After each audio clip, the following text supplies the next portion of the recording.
Alright guys, welcome back to the Average Bears. Sorry for a bit of a delay in videos. I've had a few issues, but we're back now, and the buzz around the Bearford Rangers is incredible. That amazing first win at home, in front of 1,600 plus people, which is just ridiculous, isn't it?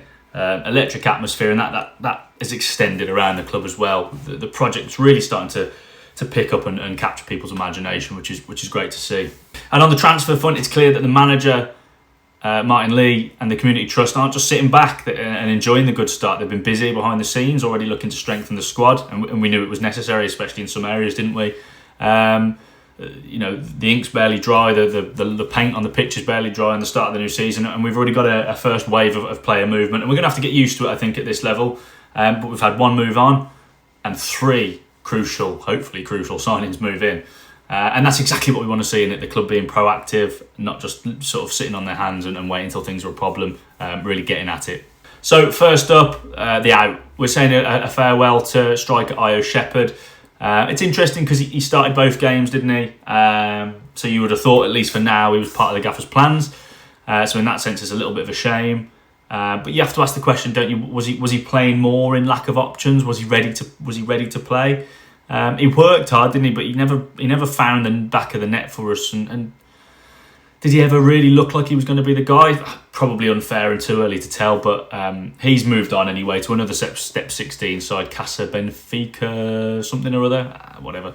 Honestly, we wish him the best, but based on what's coming in, you can see how decisive the manager's prepared to be. Whether the signings have prompted Ayo to go, or whether he's gone and we've replaced him, I don't know. But the exciting part is that the club have acted and have strengthened in areas that we as fans and everybody around the club could see needed looking at. These lads that have come in, they all seem to fit the profile of what we're trying to build here in the early days of the club.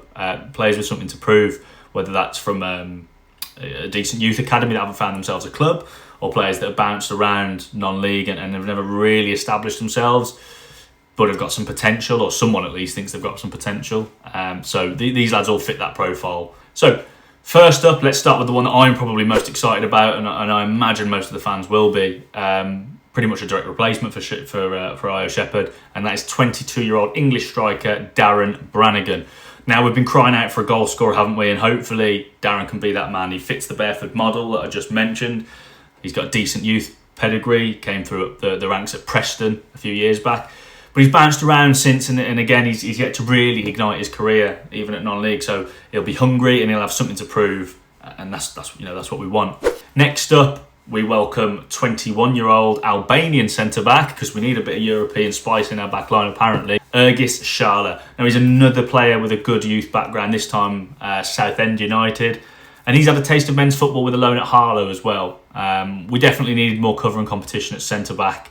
Will he come in and start? We'll see. But that's good to see that position being addressed. A strong spine, super important. And finally, last but not least, a signing that I think a lot of us as well had hoped for, dedicated left back, because we didn't have one, and Tom Sloan's done a great job there so far. But it spreads the back line thin, so we say hello to 23-year-old Bermudian Zakiyah Lee. And like the others, he fits the profile. He started his career at Radcliffe, which is a good step 6 level. What's incredible is he officially doesn't have any competitive games on his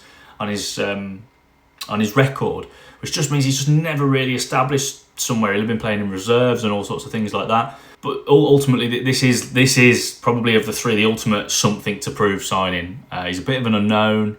I mean, they all are at this level, but even for that, But hopefully, he's a gem that we've uncovered.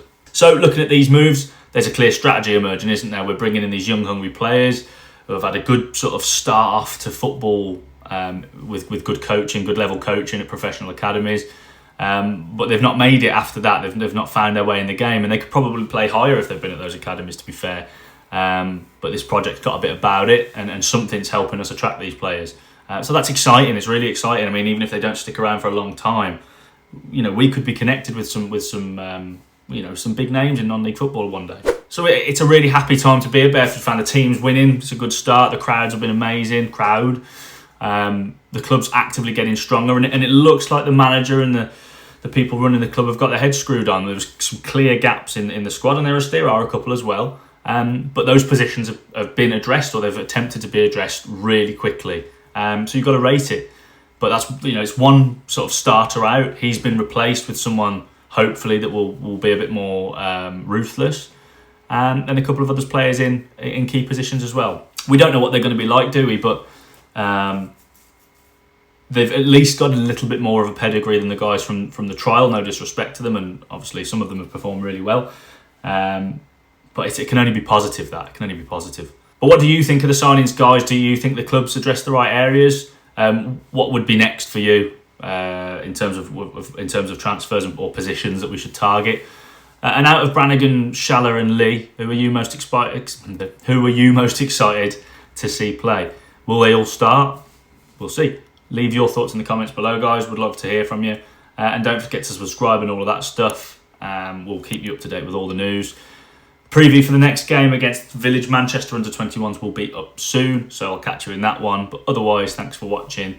See you later, and up the Bears.